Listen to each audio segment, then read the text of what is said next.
If you do not want to change, if you do not want to better yourself, if you do not want to break outside of this matrix, if you want to live in your comfortable delusion that they have built for you, do not watch these videos. Leave this channel. When I step to the game, I rip that shit apart. If you do not want any truth, don't want to understand, if you are not here to hear something that's outside of your own mind and accept others' minds and opinions, the way they think for themselves, you do not belong. And finally, if you are not trying to be positive, if you are not trying to help create solutions while we discuss the problems and how they got here, you do not belong here. Negativity, hate, disrespect, name calling, those things will not be allowed here on this platform and not in this empire. We are the ones, the true Americans that want to be free and stand as we have always my stood. lines burn like blunts getting smoked in the dark. Hella cooking shit up if your ass wanna spar. Barbecue your beef up like the seats in my car. Cool yourself off refrigerator and jar. Baby rappers be not like this is not an art. This is not an art. Huh? You forgot about that part. Lady rappers been acting like this is not an art. Huh? You forgot about that part. In there. We here for another one, y'all. You knew it was coming. Alright? Don't sleep. Don't sleep on us, because we over here doing it. We doing our best. Okay? We're doing our best to do it big. We're doing our best. Now remember, don't sleep on the process. The process takes as long as it takes. Everything is still coming into its own. It's taking a shape of its own. Everything has its own like life as far as like how all these things are put together. Things take form, okay? And without that form, especially its own unique, organic growth. Things have to grow organically. We can't force everything. Some things we can force, but not everything, okay? Now, back to, the shout out. Shout out to everybody, okay, that went to work today. Shout out to everybody, okay, that put in overtime. You guys make the world go round. This world does not go round without you. The work you guys put in is incredible, and you are appreciated. Never forget it, okay? Now, we're gonna go ahead and a little bit of background music, right? Keep us going. So, beautiful day today, right? It went kind of quick. It went kind of slow at the same time. We're doing our best to allow life to life, right? We don't want to stop ourselves from trying to experience something beautiful. Just because other people may feel some kind of way about you doing something they wouldn't normally do. And I'm not talking about like, going against the grain, breaking laws. I'm talking about like truly understanding your role in society, participating in that role, and actually benefiting people around you, even if it's not making you any money, if it's not self-serving, right? Charity, love,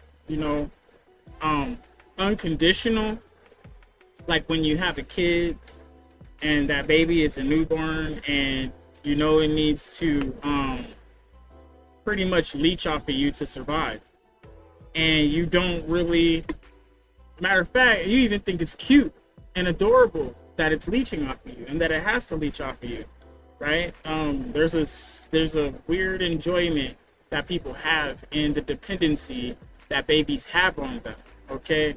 Now, there's a mode where you can get sick of that dependency, and then that's where it turns into ultimate selfishness, or there's the other side where you indulge in that dependency, and now you end up feeling real like you need people to need you. You want people to need you. And if you're not needed, you're out of place. Because the baby needed you for so long, you get into needed mode, where if nobody needs you, you fall apart. So that's where a lot of panic can settle in for a lot of different older people when when their kids leave the nest and they have to reconnect with each other because that's all they have. They don't really have the kids around anymore as an immediate distraction, because there's marriages out there that are not married for love. They're not married for companionship. They're married for survival, legacy, and convenience. This is not a bad thing, okay? Having your needs met in a relationship is necessary. But just because your needs are being met in a relationship doesn't mean you have everything you want in that relationship, okay? This is where you get found wanting. You can be found wanting. Now, if you become found wanting, that means like, okay, you have everything you need, everything any person would actually need to survive.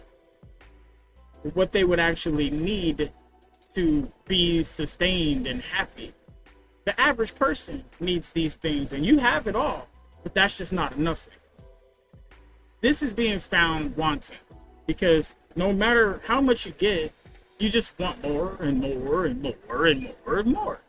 And this right here, you got it. It did what it was going to do, but guess what? You're onto something new now, and you need something new now, because whatever that was didn't give you as much fulfillment as chasing after it. And then people get into a dependency, but it's not even dependent. They get into a consistency or a pattern of chasing. They're just chasing the new next thing, chasing the new next thing. It's like being addicted to everything and anything, or it's like being addicted to addiction. That's the best way.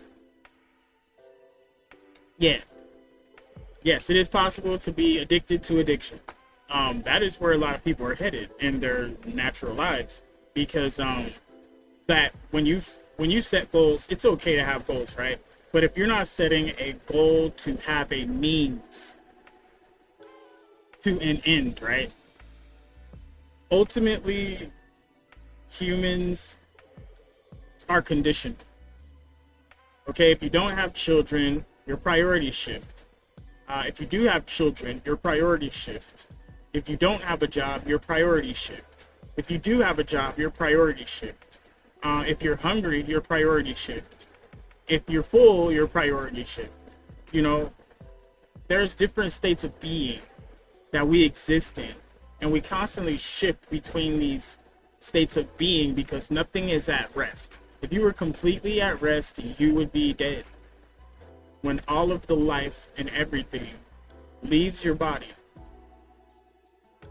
okay? All of the visually excitable, all of the visually excitable molecules in your body have been depleted. And the only molecules that are left in your body are the ones reflecting the light to show that there's an object here. Eventually, those things will deteriorate as well, biodegrading, right? Which brings us all the way back to the point of, yeah, full circle.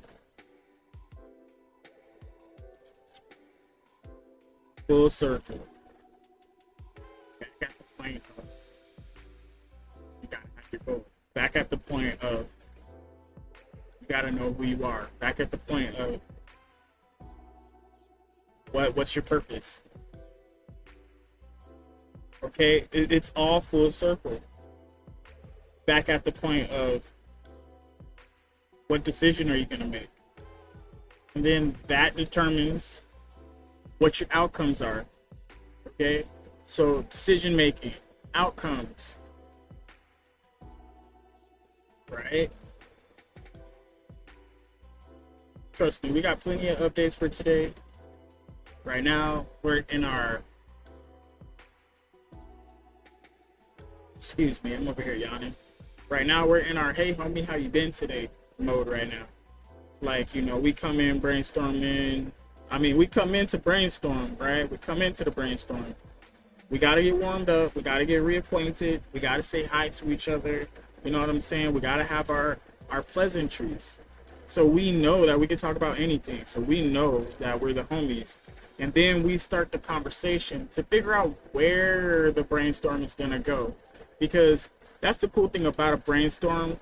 You don't really know what the brainstorm is about until you get there, because topics change and then ideas get brought up. So the brainstorm just happens the way it happens. It's more like a mesh of ideas. Like, come through, you tell me how you feel, I tell you how I feel, we turn up, and we come up with a solution to whatever problems pop up throughout the conversation. This is big shit. This is next level podcasting. This is next level thinking right here. This is how we build the groundwork to our think tank. Okay? This is how we figure out what types of people you want to be around, so that way you can actually make a sound. I mean, a noise. Make something. Because a lot of people don't have nothing. They don't even know what the hell they're here for. They have things that they want because it's shiny and it looks fun.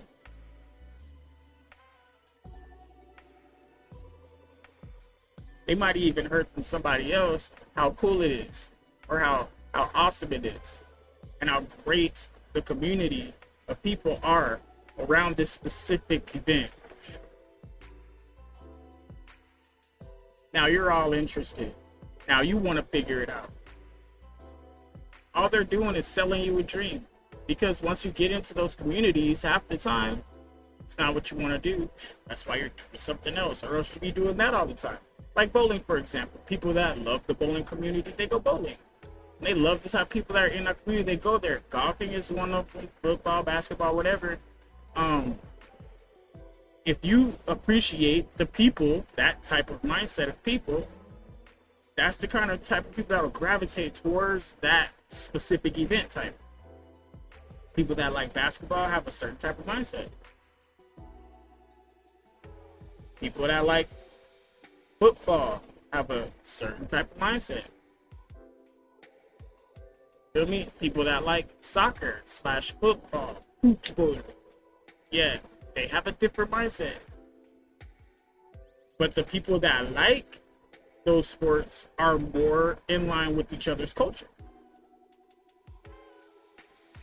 Yeah, if you like soccer, aka football, but you don't like football, aka soccer, that's two different cultures. Because you can say you like football, but if I'm calling it soccer, you're calling it football, we can like the same sport, but it's two different cultures. Because the way we do soccer is not the way they do football. The rules might be the same or similar, but the culture is much different. Because our culture is really political here in America. I think Americans have a political culture. At least that's one of the founding principles. That's one of the things that actually birthed the idea of America. And with this idea of America, there was a culture that was theoretical, and this is what they wanted to promote. And they had to go through all these things like establish independence in different states and stuff like that, including a government system and a financial system. They had to establish this separate from the crown, separate from the church, so that way they could put forth this idea of a melting pot where anyone from all over the world can come here and have a new beautiful life, right? Even though there was natives here, no matter what color they might have been, what facial structures they might have had, there was still a culture here that has been stepped over, stepped on, and forgotten, enslaved and beaten and transformed.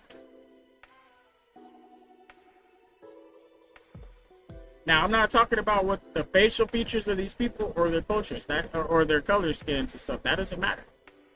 We just know that there was an American culture that was already here, okay, all the way through South America before the European culture came over here.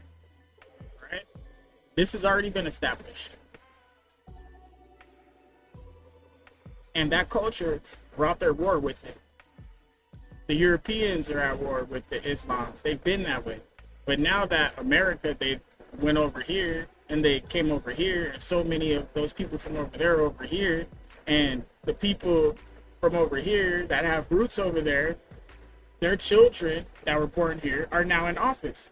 And now those kids are fighting for those countries. So they're using us. So the foreigners came over here, had a bunch of babies. Now those babies are running the government, fighting on behalf of their other countries, and they're using us and our children here in America to do it for them. They're using our money to fund it all as well. I don't think y'all hear me though. Anybody that wants to claim that they're not American, they're not from here, their family's not from here, the people that are in their family, their ancestors, are most likely the ones that are taking America to the wrong direction, not only in all these foreign wars, not only in all this overseas business, not only in all this fraud and bullshit. See what I'm saying? Because it's those people that have had the connections and influence and knew the end and blah, blah, blah. The people that were born into that, raised into that, fought hard to be in that, right? These are the people that are ruining everything. Okay? If you want to consider Donald Trump one of them, well, guess what? All of them. If you have an idea in your heart that you are full-blooded American, and you stand on the Constitution, and you love this country, and you'll stand on business for this country, and anybody that doesn't respect that should leave or doesn't belong here, they're an enemy to your country. If you are one of these people, you are a true American. And by you thinking that and feeling that way, that makes you a native to this American land. And by you feeling like these people are trying to invade, take your tax money, and do dumb stuff, you have the right to feel that way. But here's the kicker. You're going to be demonized for that. You're going to be hated for that. Oh, you're an American? Well, they think you're a part of the problem. And they think you're white, even though your skin might be my color or darker. Because Americans, true Americans, they have all kinds of skin colors. And each American has a different accent depending on where they're from, because our country is bigger than most of their continent.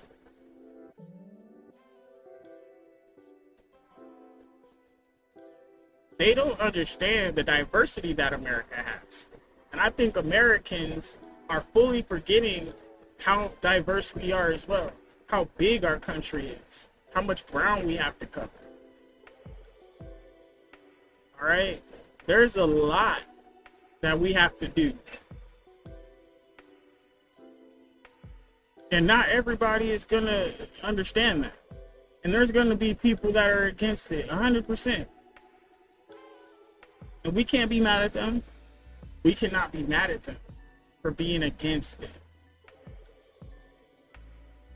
They don't understand it.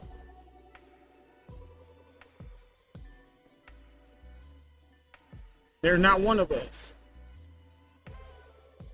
If they were one of us, then they would understand. And they would stand with us. And they would say, you know what? I have my religion. I'm going to keep my religion in house. If somebody asks about my religion, okay, or if I you know, if I'm just out there, somebody's asking me about my religion, that's one thing. You know, if it's a conversation, that's one thing, right? if I'm at church and I'm walking out of church and somebody sees me and they ask me the question, that's fine.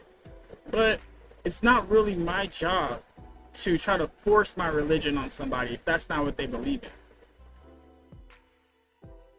It's not my right either. I have the right to say what I want. I have a right to bear arms. I have a right to worship any God I want. See what I mean? These are the rights we have. You have a right to life. That means nobody can just run up on you and be like, your life is mine, yank, and just take it from you. That's not okay. You have a right to liberty, which is liberation from any kind of force that will put upon you outside of the constitutional rules and the laws that we have here in the land, because we do have laws of the land, just like there's maritime laws of the sea. Come to think about it, America is under maritime law. Huh? I'm definitely parlay. I will parlay. All right. Take me to the leader. Instantly. What hash it out. Talk to the leader. Let them know what's going on. See if they can help me. All right. So, I will go ahead and get to this video. We had a couple of videos, you know. There was a couple of things happening here. It was pretty cool. You know, I fuck with it.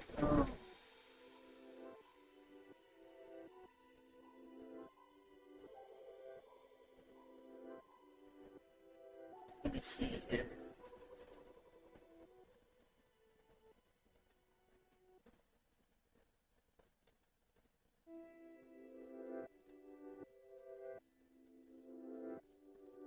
Let me see.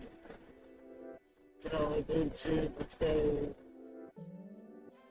There was a lot of cool stuff today.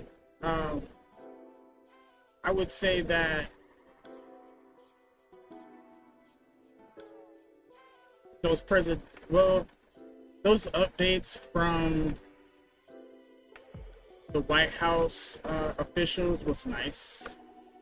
That was nice to get that.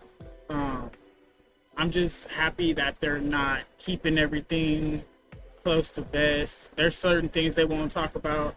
If that's under investigation, that's fine, whatever.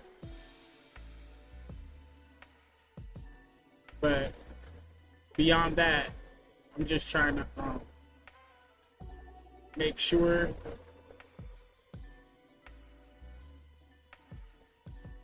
we stay up to date. So world news wise, let's see. We got a couple things happening. I've been keeping tabs on the Cardinals as well. But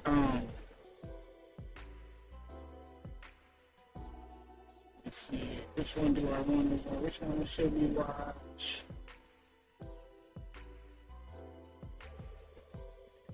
All right, the Senate hearing. We did those. We were watching those. We didn't watch the whole thing. Rubio was going in.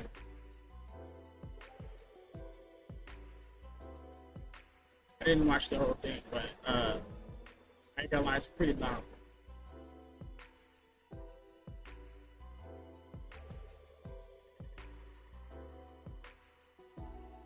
Let me see.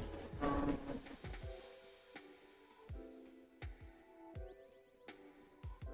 about to pull it up right now. I think we'll just do the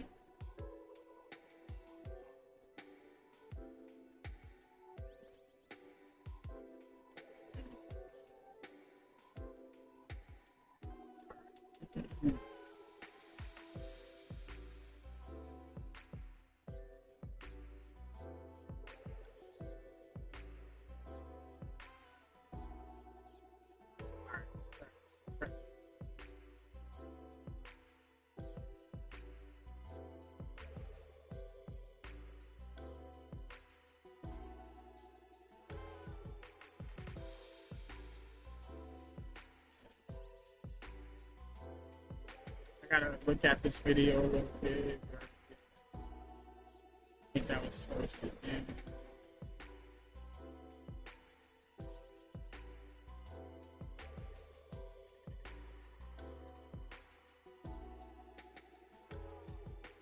I think that was towards the end right there.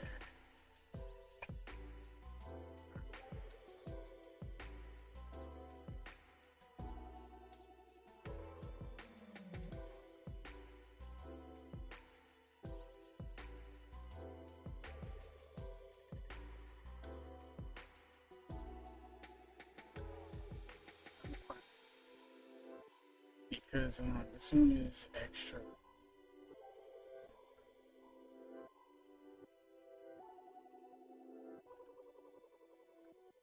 Unless it was like an 8-hour meeting and it was broken into pieces.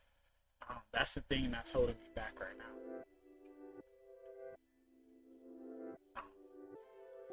Check it.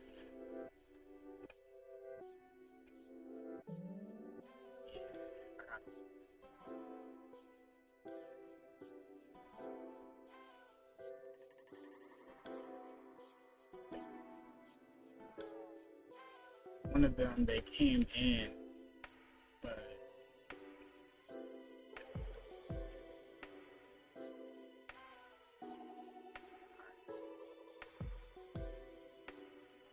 we'll play this right now.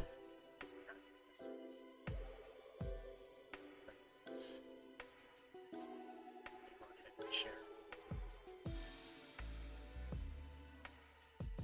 is where it starts.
What actually makes a tool rollout succeed? Most companies think a rollout is just turning on a new system and sending out a training deck, but that's not how it works at all. A rollout is a really giant knowledge transfer project. Thousands of people suddenly need to know how to do brand new workflows, and this applies to every team: finance, HR, IT, operations, support, everyone. If that knowledge isn't clear and accessible, adoption falls flat, and when adoption fails, the entire rollout fails. So here's the real problem. Most rollouts rely on the old way of documentation, manually typing out every step, screenshotting every step, chasing SMEs for their knowledge, rebuilding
And make sure you get his good side there. Okay. Well, Mr. Secretary, welcome to the subcommittee, which you're an alumni of. I want to welcome our new member, Senator Husted from Ohio. Glad to have him on board. We lost Senator Mullen, who's at DHS, and I promised Mark Wayne would stay focused on Haiti, one of his great passions. Senator Schatz is on the way, so I thought I'd just go ahead and, there he is. Great timing. There will be 7-minute rounds. Senator Collins and Murray will go first, then myself and Senator Schatz. And based on seniority, order of appearance will go down to subcommittee. And again, 7-minute rounds. Again, Mr. Secretary, welcome. And I'll just start. Anything you'd like to say? Okay, do the opening statement now? Have you done? Nope, it's going to be real quick though. Okay. This account is important to me. I've been involved with this account since I've been pretty much in the Senate. Why? I'm a fairly hawkish guy, but the State Foreign Ops account, the 150 account, Mr. Secretary, is the lifeblood for the State Department. The men and women in the State Department under your charge and direction are real heroes. They're serving in some very dangerous places. Very much like a military, diplomacy can be a dangerous calling. To all the men and women of the Foreign Service, thank you very much for what you do, for showing up and representing our country and our values in some of the most difficult places.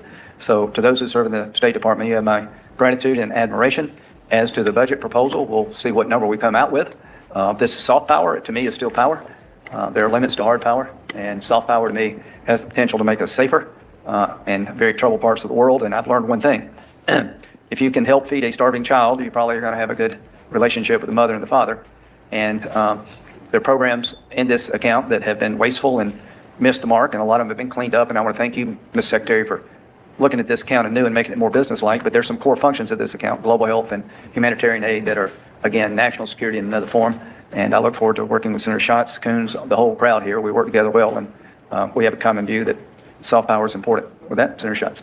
Thank you, Chairman. Thanks, Secretary, for being here. A year ago at our fiscal 26 hearing, I told you I was willing to make hard trade-offs on funding in order to do a couple of things. First, we had to enact a bill reaffirming bipartisan support for foreign assistance following the evisceration of the enterprise under this administration. Second, it was essential that we strengthen this committee's ability to oversee the implementation of that funding, and that's how we ensure that it's used to protect Americans from infectious diseases, to help American businesses better compete abroad and lower costs at home, and to deter threats that make us less safe here at home.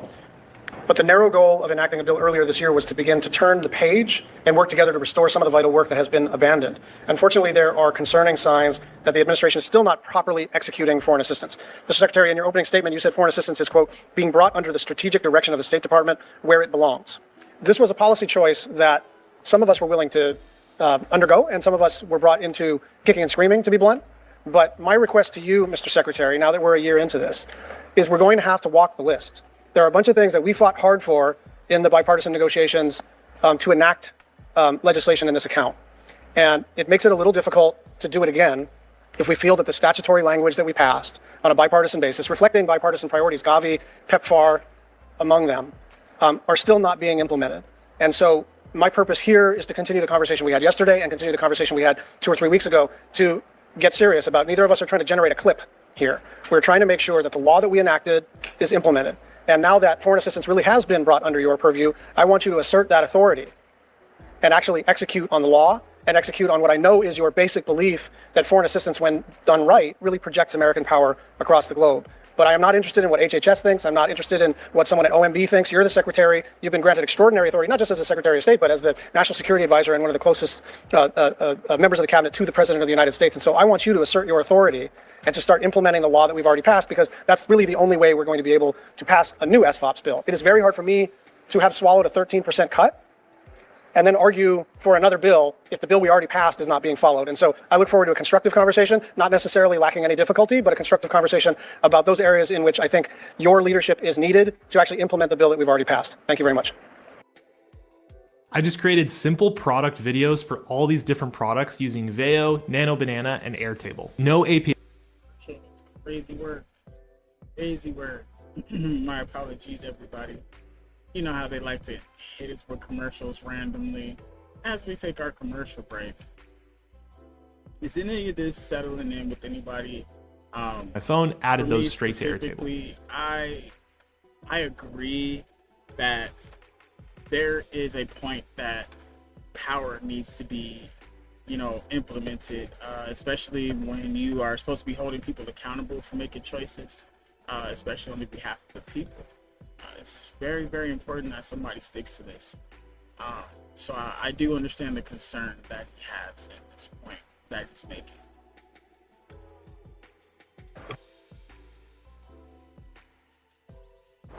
Mr. Secretary. Thank you. And if you guys don't mind, I know you have a long night ahead. Instead of giving you a 7-minute opening, maybe I'll give you a 4-minute opening. I don't think anybody would object to that. Okay, because I know you've got a long night ahead of you. Look, first of all, thank you for this opportunity, but also for the constructive way in which we've engaged, both with the committee and with your staff. We know we have more work to do, and we look forward to making that work. I think that you've touched upon it, and look, like I said, this is always a work in progress, but our goal was always to align foreign assistance generally with the strategic interest of the United States and how we prioritize. And we can go through some of that today, but I think we're on our way to doing it, whether it's realigning so that more of our assistance is going into Asia and the Western Hemisphere than it has historically in the past, whether it's entering into compacts with individual countries, 32 of them now, that we can strengthen their domestic capacities and their national health systems, whether it's our ability to arrange new agreements with like the Global Fund and others, OCHA, to be able to more effectively deliver the donations, the taxpayer dollars of the United States to these entities. I think all that's been very valuable. Obviously, there's a process by which money is appropriated in this country, and that involves us like sharing with you a proposal. Again, this is my experience having served here for 16 years. I did not expect that you would take up our budget and our proposal and pass it as is. I know that Congress has an important role to play in making determinations. I take the point that the ranking member has made about the role that Congress plays once it passes that bill and having compliance with those conditions. We'll work through some of that with you today as well as after our meeting today. But what I want you to understand is, and I think this has been largely misunderstood, the goal of moving these programs, with the exception of the Food for Peace program, which has been moved over to the Agriculture Department because we think given their links to America's agricultural sector, they're in a better position to deliver on that. I think the goals we had was to say, what is our foreign policy and our national interest, and then ensure that foreign assistance is a part of that strategy, not a standalone strategy of its own that was not in any way coordinated or related to our broader foreign policy and national interests. In addition, I always have, even in my time here, and I was a supporter of foreign assistance, but I've always believed the best foreign assistance programs are the ones that end. They end because the country that you're helping no longer needs it. I think one of the examples I always cite is South Korea. South Korea used to be an aid recipient, a massive aid recipient. In fact, at one time, South Korea's economy was smaller than North Korea's. Today, South Korea is not only not a recipient, South Korea is the 9th largest economy in the world, and they are a donor state. Now, obviously, not every nation state has the capability to achieve what they did in that regard, but I think every nation state has the ability to become more self-sufficient, and frankly, many of them ask for that. Many of them want that. Many of them welcome that. I know that in my travels and in my interactions with leaders around the world, they did express concern and frustration that in the past, our foreign aid came either with massive strings attached in the sense of you had, focus on this or that, or it came with... I'm 18 and the American youth disagree with what you're doing. You're going against the will of the American people. Free Palestine! Free Palestine! All right, and also because I know that every country doesn't have the capability to do that, but a lot of countries expressed concern that oftentimes we were doing aid in their countries through NGOs without coordinating with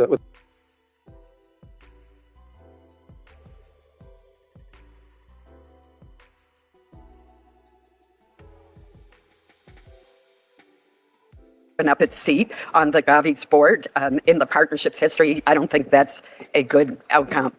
So I hope we can get that money, which is desperately needed. And that was a consequence of us missing that dues payment. So my sense, I'm pretty sure that as in any deal we strike with them, part of the deal will be we get our seat back and the money comes. But we want to deal with this central issue. I think you're well aware of it. And I think we can get there, but we got to work a little bit on it. Thank you.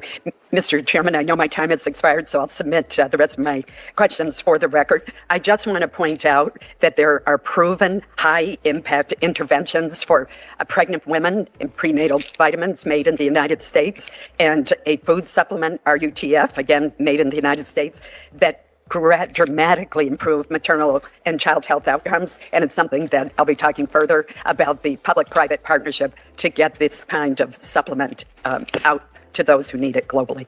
Thank you, Mr. Chairman. Senator Schatz. Thank you, Chairman. Secretary, to follow up on Gavi, my staff are on the emails between your department, HHS, and Gavi, and all the questions have been answered. I know you're a busy guy, and I don't know how many hearings you've had this week, so you're probably not totally up to speed, but all those questions have been answered, and Gavi committed to find a way forward. But either way, I just want to make this extremely clear. You and I have a very good relationship, even though we don't agree on a lot of things. The statute itself gives you this authority, not the Secretary of HHS, not anybody else. And the statute itself does not authorize you, does not permit you, requires you to move this money. And so we've had a lot of sort of reassuring conversations, and then another 6 weeks and another 10 weeks and another 3 months pass by. And I understand that you're having to navigate some pretty difficult terrain internal to the administration, but the statute is not unclear about whose authority it is and what you are obliged to do. And so can we get a time frame for moving this money?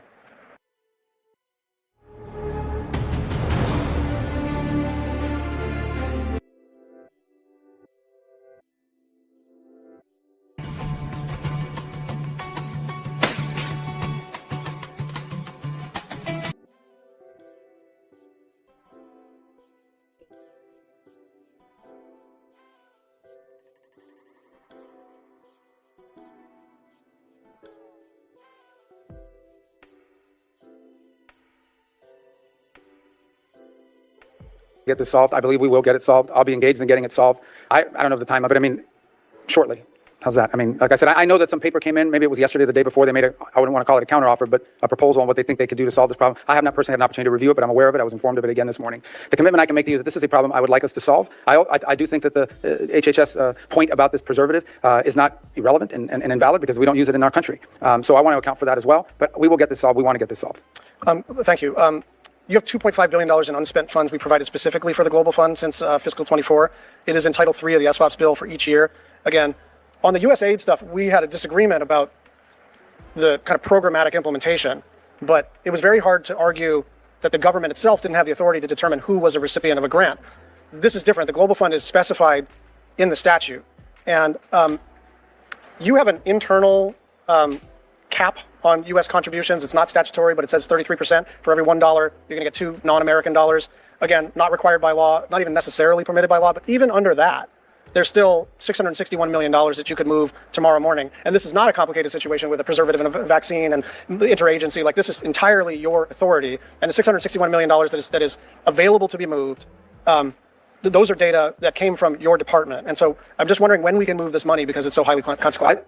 We've pledged up to the 33% cap, which is you outlined as an internal cap. It's one that I believe the previous administration used some cap as well. And but I think just to be clear on your question, what you're saying is that of the amount that's pledged, there's still $600 million that has not moved. 660 has not moved. Okay, so I think that will move shortly, very quickly. I think you also understand OMB will not allow us to move additional funds beyond the 33% cap. And the purpose for the 33% cap is to encourage more donations. Basically, make it clear to the world that the more you give the Global Fund, or the more the fund can raise, the more we will provide it. By the way, it's my understanding as well, under the Biden administration, they too, despite additional appropriations, did not go above the cap they had imposed. But the goal of the cap is not punitive. It's to encourage more donations to match our amount. But on your point, I'll take it back on the $600 million. That might just be an internal, bookkeeping matter that needs to move the money to get us to our pledge. And we'll give more if they raise more.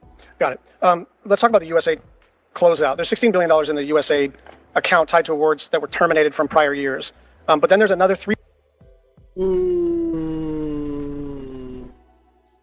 Rubio. Hey, Rubio just killed that question because there has to be a cap. If we just bleed all this money, now when you ask for more, there's no more. And if more people donate and more people are in there, I like that because this is how you keep circular income. This is how you keep things going in. All right? This is how you never go broke. $3 billion in the bill that President Trump signed into law. And so what's happening within your department is that $16 billion is just sitting there. The $3 billion is being used to cover so-called closeout costs for USAID. And what they are saying is they're going to determine the cost of closeout. And then after that, whatever's left over could be provided. And let me give you the line items. $250 million to combat malaria, $330 million to combat HIV/AIDS, $320 million for maternal and child health, $135 million for nutrition programs, and $150 million to counter TB. You have $16 million in a pile, and then you have $3 million that was passed and enacted by President Trump and all of us. And none of it is moving until we assess the closeout costs. And then we're saying, well, whatever's left over for contract closeouts, that's available for malaria and TB and all the rest of it.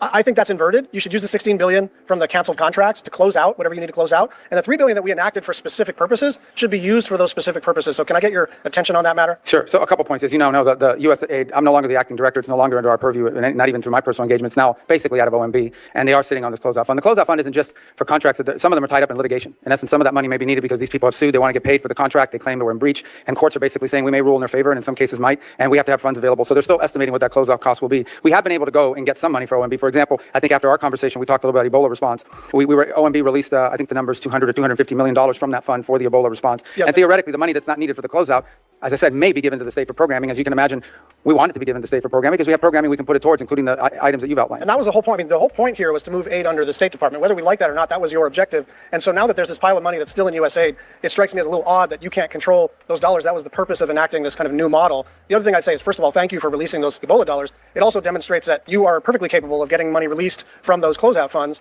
if you wish. And I would say Ebola is an urgent priority, but so is malaria, so is TB, and so is HIV/AIDS. Thank you. Senator McConnell.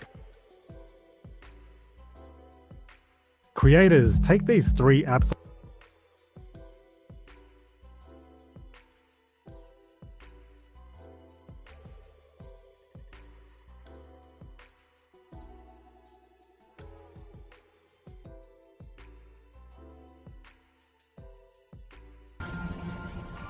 Do you have some more?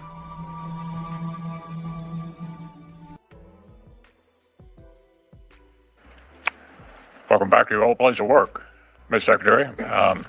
Hope you like your new job. There's some days I like this one better. Some days I like the new one better. It depends on like tomorrow will not be one of those days. You reported last month that the issue of arms sales to Taiwan, quote, did not feature prominently, end quote, in President Trump's meeting with President Xi. But you also acknowledged China was, quote, upset, end quote, by the approval of $11 billion in sales to Taiwan. So last month, the acting Secretary of the Navy testified that pausing delivery of sales to Taiwan couldn't be a result of munitions expenditures in CENTCOM because, quote, we have plenty, end quote. But if it's not about U.S. military needs, I struggle to see the rationale. We push Taiwan to spend billions on U.S. weapons, only to balk at actually delivering them. As for yourself, you've been clear-eyed about the gravity of Chinese ambitions and the threat they pose to our interests. You know why the optics of this pause aren't great. What's the administration's calculus, and what are you doing to reassure Taiwan and U.S. treaty allies in the region to connect? Now it makes sense. He was trying to be sneaky about Taiwan. Okay, I got you. Now it's starting to make sense. Okay, because they won't talk to you directly about Taiwan. All right, if you want to get somebody's attention, you start with, hey, so regarding Taiwan, oh yeah, there you go. Get their blood pumping right off the top when you mention exactly what you want to talk about. And now they can't run from it. Now, while you asking them a question, they can start getting ready. But everybody wants to put all the accusations first before they say what they actually want to say. What question do they want to ask? What reassurance do they need? But they have to stick the complaint in there first instead of just asking the question. And you know, if they wouldn't stick the complaint in there and just ask the question, okay, then these things will go a lot faster. All right. Now, the opening statements are awesome. They can go ahead and say what they want in the beginning. But when it comes to answering that question, answer that shit and move on. Ask that question so we can move on. All right. If you want to ask a question. And if you don't want to ask a question, make your statement. Say what you need to say. But try to keep it under 2 minutes. Okay? Because it starts to sound like you're a big whiny baby. And nobody wants to hear all that whiny baby stuff. Alright? That's why it's not as many views. That's why a lot of people don't care about politics. Because they're just a big bunch of old whiny babies. And then they're not even doing what's right for the people. They're just trying to all get their own little lick. They're trying to get their own little money. They're trying to deliver a promise that got them in there, right? Because they got a bunch of money, millions of dollars, before they even got into this. It's just so disappointing, you know? Actually count on our commitments. Yeah, a couple points. First, we don't consult with the Chinese on these sales. They raise it constantly, and but we don't consult with them, and that's in keeping with our long-standing policies, which have not changed. The second point I would make is we just did an $11 billion sale in December, and the reason why we know the Chinese were upset is not just because they told us, it's because they fly all kinds of planes. They crossed the center line multiple times. Very aggressive response to it. It was the single largest arms sale to Taiwan, I believe, in history. Just concluded in December. I think the actual cumulative amount was larger than the 4 years of Biden combined, and certainly larger than the 6 years in which President Obama gave no sales, zero, to 6 of his 8 years as president to Taiwan. That said, this current one is not on a pause. It's simply under a review. It's a big amount of money. It's $14 billion. It has implications on our defense industrial base and whether, what the production line will look like. We have to balance that with these other things. So it's going through the internal DOW review. It's not, I don't think the right terminology is paused. I think the right terminology is it continues to be under review as it's being processed. But I just remind 5 months ago, we did the single largest sale to Taiwan in history at $11 billion. That's very substantial. So, and that just happened under this administration not very long ago. Another issue that's probably not real high on your radar screen, but something I've had an interest in for a long time and never have been able to figure out how to make a difference, and that's the democracy in Burma. At last year's budget hearing, I asked you about the administration's plan to counter Chinese influence in Burma. A year later, I still don't see a coherent strategy on that. The department repeatedly declined to obligate funds to implement the Burma Act, and it softened its policy toward Chinese-backed military junta.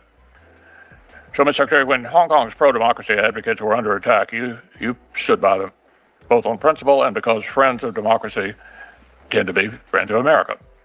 So does the State Department have a preference on whether Burma is ruled by a Chinese-backed junta or by duly elected civilian leaders? Or is the policy toward Burma agnostic toward values and stable outcomes? Yeah, I don't think our policies will ever be agnostic anywhere in the world. If we had our choice and our preference, we would much prefer to deal with a democratically elected government that's friendly to the United States than one that isn't and is under the control of a foreign power. The challenge in Burma has been obviously that the Chinese hold a tremendous amount of leverage over that system there. And we have tried to find and continue to search for creative ways in which we can at least have a relationship with elements within Burma. But it's been hard not to crack, obviously, because both the regime that's in place has been brutal in the way that it's governed and because the amount of leverage and influence that China has over them. So we continue to seek opportunities to change that dynamic. And maybe there's in baby steps, maybe that's in leaps. You never know when history provides a unique opening and an opportunity. But to your fundamental question, look, ideally, and by the way, dealing with democracies is not always easy because they change governments, and sometimes the person who got elected is a little less friendly to us than the others. But over time, we have found that our ability to interact with democratically elected government is much more stable and much more in our interest than otherwise. In some cases, you don't get that option, unfortunately. And I'm not saying that Burma is incapable of democracy. I'm just saying that as the circumstances there exist right now, we are still searching for creative, innovative ways in which we can sort of find our way to at least have some relationship with individuals who have a chance to make a difference there and give them a chance to make that difference. I've got time for one more. I appreciate the administration's efforts to end Iran's decades-long war against America and Israel, but I worry our public diplomacy on this has been self-defeating. We had tools in place since the Cold War to reach freedom-loving people under censorship. They're hosted primarily under the U.S. Agency for Global Media, but even as the president has spoken directly to the Iranian people, the administration has repeatedly allowed USAGM to withhold funding from the international broadcast entities designed to help its message reach audiences who are under repression. So I'd like to hear your view on the utility of USAGM guarantee organizations like Radio Farda and the Open Technology Fund. What is the department doing to leverage them to communicate with Iranian citizens? And what role should that agency guarantee play in countering censorship and oppression from the PRC and China as well? Well, and as you know, that agency is in the purview of this committee in terms of funding. It runs ancillary to state, but we don't necessarily run it or control it. It had somebody that was involved who had been appointed by the White House. That appointment was removed by a court decision, and all the decisions they made while they were there were also reversed. I do know in my role as National Security Advisor that we're now involved in finding a restart of how we can get this program, because I do believe it has utility and value. I think in the 21st century, one of the questions we will ask ourselves is not just do we want to provide broadcasting to these places, but whether we should be getting more into the access business, meaning using part of that funding and part of that programming, not simply to have a radio station that broadcasts or something, but actually giving people in that country the tools to circumvent censorship and be able to access news and information from around the world, and more importantly, to communicate with one another. One of the things you'll find pretty consistently in every totalitarian system is they want to control the ability of their citizens to communicate with one another. It's why Russia has started its own internet and its own internal systems. It's why China does not allow American social media platforms to operate. They have to control it. It's the reason why Iran shut down the internet as one of the first things they did when hostilities began, because they don't want their people communicating with one another. So I do agree it's a valuable tool in our toolbox. And in my other role and capacity, it's one that I've given emphasis to, and hopefully we'll have something to bring you that both complies with the court order and I think furthers our national interest.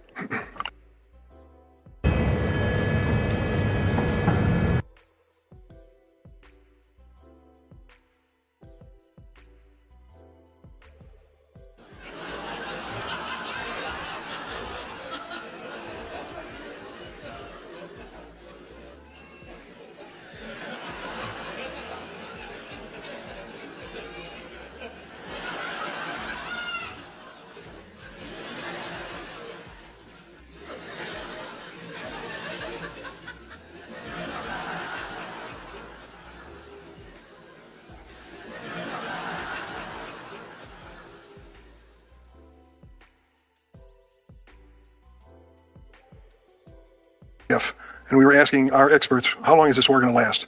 And some of them suggested 2 weeks. Valiant people, but they're up against one of the largest militaries in the world. Here we are 4.5 years later, and the Ukrainians are still valiantly, successfully in many respects, fighting day in and day out. I've never had any doubt in my mind whose side I was on in terms of the war in Ukraine. My mother was born in Lithuania. I know the Russians through the Tsar and Soviets and the history that I've read, and I know what their ambitions are, and they're not consistent with the values of this country. I'm trying to figure out now exactly where we are as a nation when it comes to the war in Ukraine. And I think of some specifics. The $400 million that we appropriated to help the Ukrainian people fight this war has bounced back and forth. Is it finally resolved, or are we going to... I was talking about everybody has their own little thing that they want to do. He got skin in the game out there in Ukraine, so yeah. But then when it comes to Iran, it's just like, ooh, Crimea River, come on, man. send this to the Ukrainians? The 400 million? Yes. That's going through the interagency process right now. In fact, I saw maybe last Friday something on it. I think you'll see news on that pretty soon. Well, that's exactly what Secretary Higgsmith said 2 weeks ago, 3 weeks ago, and nothing's happened. So here they are fighting for their lives. They're facing ballistic missiles. They don't have the defense that they need. They're valiantly doing everything they can to save their people. And we are going through some bureaucratic malaise, I'm not sure what. That is, it's just going through the interagency process, and there were a couple of stops along the way that unfortunately got tied up a little bit. But I've seen it not as Secretary of State. I've seen the interagency as National Security Advisor, and it's something that I think we'll have news on fairly soon. Will it be timely help? Will it be help? See, here's the thing. Everybody's relying on our help, but we ain't get no respect from nobody, nowhere.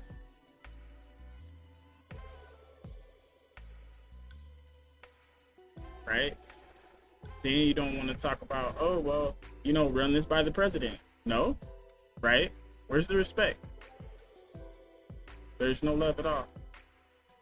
We can send them quickly that they need. Yeah, in particular, I mean, the one thing we always worry about is in the winter, because winter will come again, and they had a pretty brutal winter last year, and there's indications it could be just as brutal this year, especially their inability to generate energy. So there is urgency in trying to get this resolved and delivered. Well, let me also ask you this question. I realize with the Straits of Hormuz, we found ourselves buying oil from the Russians. Was that the understanding? So Treasury has lifted on a short-term basis the sanctions on the sale of some Russian oil, primarily as a trade-off, unfortunately, but designed to get more oil into the market to try to stabilize global prices. But this is not a permanent change to our policy. It's a time-limited one that was just recently extended, I believe, by another 30 days. Not that long ago, we characterized Russia as one of the 4 hard targets in the world for the United States. Are they still? They clearly still remains a challenge. And back to your point that you made a moment ago, I don't think there's any doubt at this point in the minds of most observers around the world, and I would say in the minds of some inside of Russia, that the invasion of Ukraine has been a strategic disaster for them. They are not going to achieve the objectives they set out on day one for certain, and they may not even be able to militarily ever achieve the objectives they're demanding now in negotiations. I would also say that how we have viewed it is this war has no military solution. It has to have a negotiated settlement to it. And that's the role we've tried to play, and it's been a difficult role to play because, frankly, we're not an impartial mediator. We sanction Russia, and we are providing and have sold weapons through the Pearl program, which has remained unimpeded, to the Ukrainians. Unfortunately, those talks have stalled in recent months for a variety of reasons. The Ukrainians have actually made some battlefield gains in the last month as well. The Russians are losing 5,000, not injured, dying. In fact, it is the first conflict, according to the Department of War, it is one of the first conflicts ever in which the death rate is higher than the casualty rate on the Russian side. The first time ever that you have more deaths than casualties. So you're right, not only are the Ukrainians bravely fighting, they're effectively fighting. So the role we want to play is if there's a way to negotiate this thing to a peaceful, because ultimately this is going to be, the end of this is going to be negotiated, but it's been difficult because the demands that both sides have in order to end it have been far apart to this point. I'd like to take you to what happened last night, just 12 hours ago or so. When the Russians were attacking Ukraine and Kyiv again, killing civilians, while the Ukrainians were attacking the Russians in St. Petersburg. And they have destroyed some of their infrastructure and oil-producing facilities. It's especially embarrassing to Putin because this is the week of the Russian Davos. Are you familiar with that? I am. Why did we never attended, but I'm familiar with it. I'm asking why the United States would send an official delegation to Vladimir Putin's Russian Davos to talk about economic development in Russia. I'm not aware of the delegation that went. I'm aware of the event. I know they were hosting one, but I don't think it would have been a high-level official. I'm not sure what level it is, but to think that we had anything official, and it included Steven Seagal, the actor, is one of the people representing the United States. Are you familiar with that? I'm familiar with who he is. I am too. Yeah, I'm not. Look, so not a government official. Back to your point, because I think the broader point is, and you just raised it a moment ago about these attacks. What's changed? Russia's always been capable of these long-range strikes into Kyiv. You've seen an increase in intensity as a result, of what you've pointed out, and the fact that the Ukrainians have been effective against them. That's been the one dynamic that's changed in the last few months. Is Ukraine has become increasingly effective at conducting long-range strikes deep into Russia and deep against critical nodes of the Russian economy. And I think one of the things that reminds us of why it's important to try to bring this war to an end if we can, because the risk of escalation is real, more real than it was 2 years ago. We have a sanctions bill here that might do that as well. I'd like to close with one personal note. You joined me when you were a member of the Senate in the Paul Simon Water for the World effort to bring clean drinking water and sanitation to some of the poorest people on earth. We've reached 76 million people with water, 58 million with sanitation. That program is still on the books. Are we going to fund it? Yeah, we are. And in fact, it's about 100 million in total that we'll be spending again this year. Great. Thank you. Thank you. And on the sanctions bill, there's 36 seconds left. I know we've been working with you, Senator Graham, and perhaps others on the Office of Legal Counsel. You've been going back and forth on some language. So I think you'll get there on your bill in terms of what you need to have. A rollout is a really giant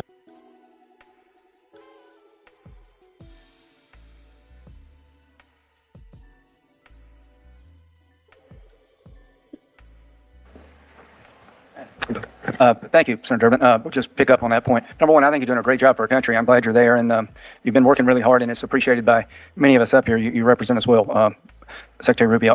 Do you agree the blockade has really hurt the Iranian economy? Yeah, it's denying them upwards of $300 to $400 million potentially a day of revenue. And the reason it's hurt their economy is because their economy is basically based around oil and gas sales, right? Yeah, largely. I mean, obviously, that would be the core of their ability to generate revenue. Do you agree the soft underbelly of the Russian economy is oil and gas sales?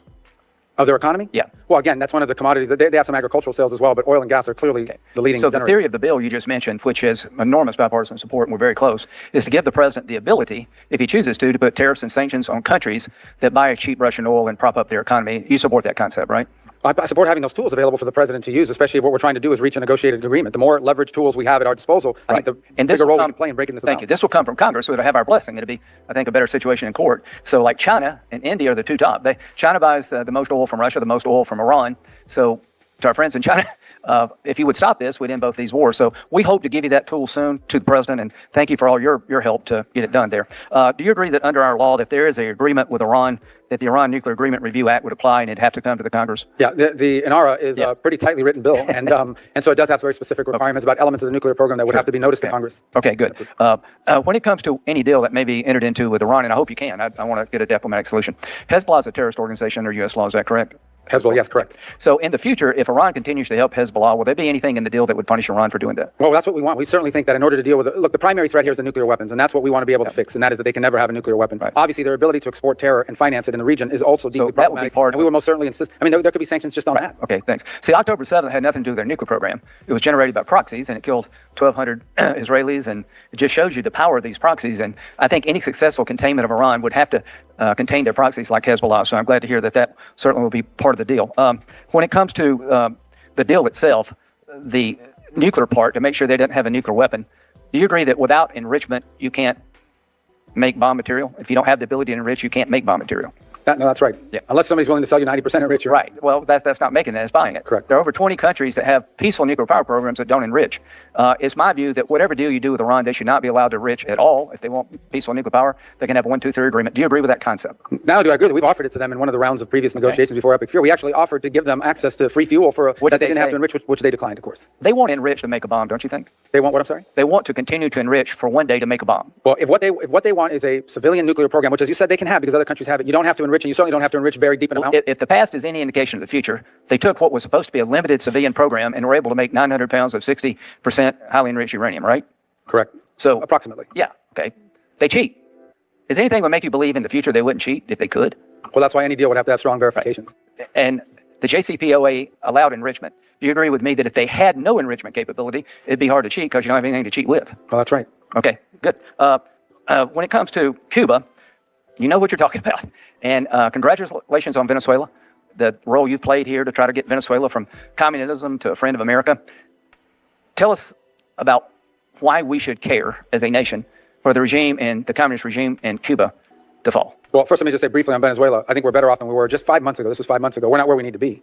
A lot more work needs to happen and needs to be done, and that needs to conclude with free and fair elections, and the conditions for that need to be created. So, but we certainly feel like Venezuela no longer poses the threat to our national interest that they did just 5 months ago when it was run by someone who openly cooperated with narco-trafficking cartels and, in fact, ran one himself. In the case of Cuba, the proximity alone makes it relevant. But you have a failed state 90 miles from our shores that hosts both Russian and Chinese intelligence apparatus within their country that has a long history of supporting violent leftist Marxist groups in the region and anti-American groups in the region as well, and have been a destabilizing force for 67 years. But just the existence of a failed state that's friendly to our adversaries in our own hemisphere is in and of itself a national security situation. Now, I would say this about Cuba. We want Cuba to be a country that can enjoy the same things they do in Jamaica, the Dominican Republic, the Bahamas, most of the Caribbean, all the Caribbean bases for the most part. The problem they have is that the country's not even run by a government. So, basically what he's saying is he wants Cuba to be one of the best, biggest, most beautiful tourist islands like the other ones are. And they want to clean up all the cartels and gangs and stuff. But this is the hard part.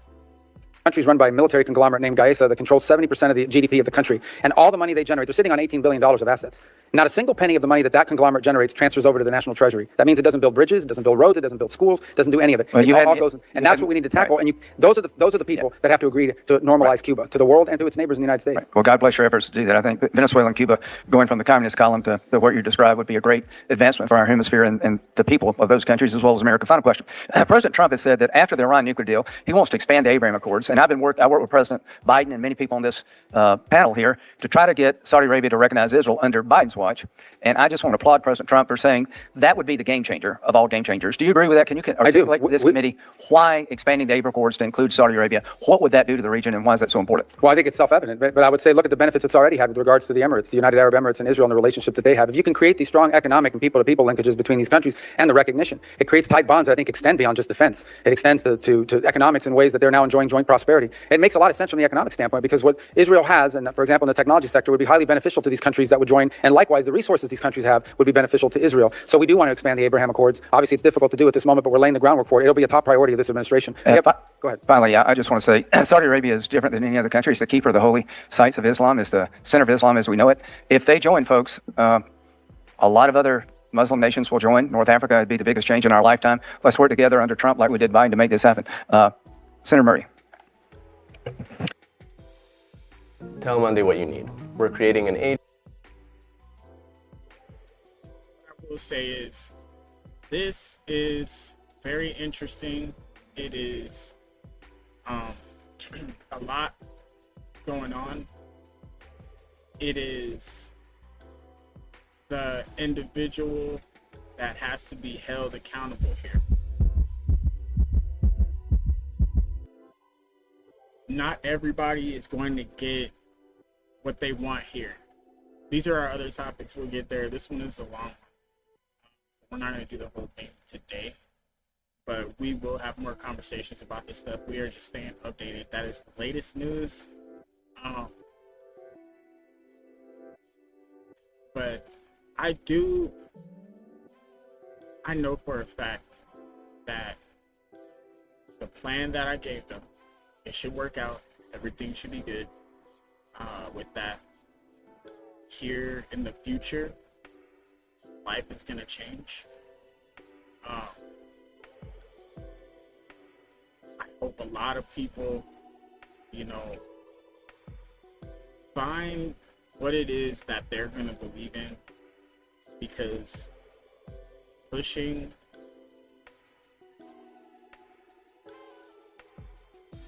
your beliefs on someone else is going to scare them away from making a choice, because we all have to make choices. If you don't have a choice, you don't have freedom. There's no free will. And if you can't choose, then you can't truly create the world you want to live in. So I hope that,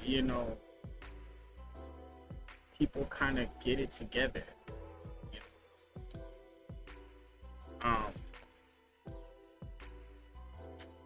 Wow. It's a lot.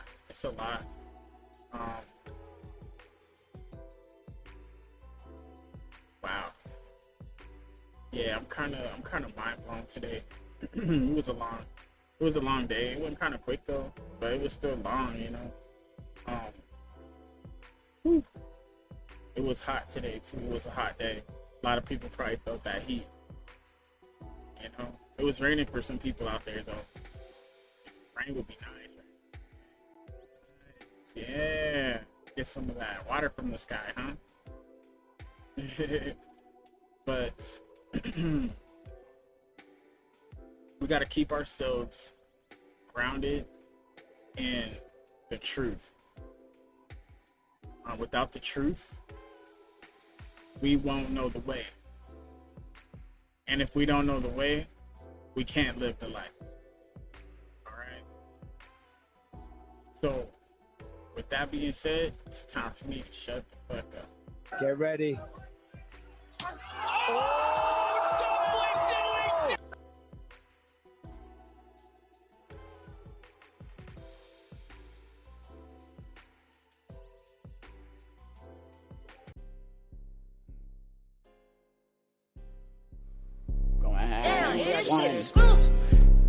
My little homegirl put me on. She said, this shit brand new, free flow.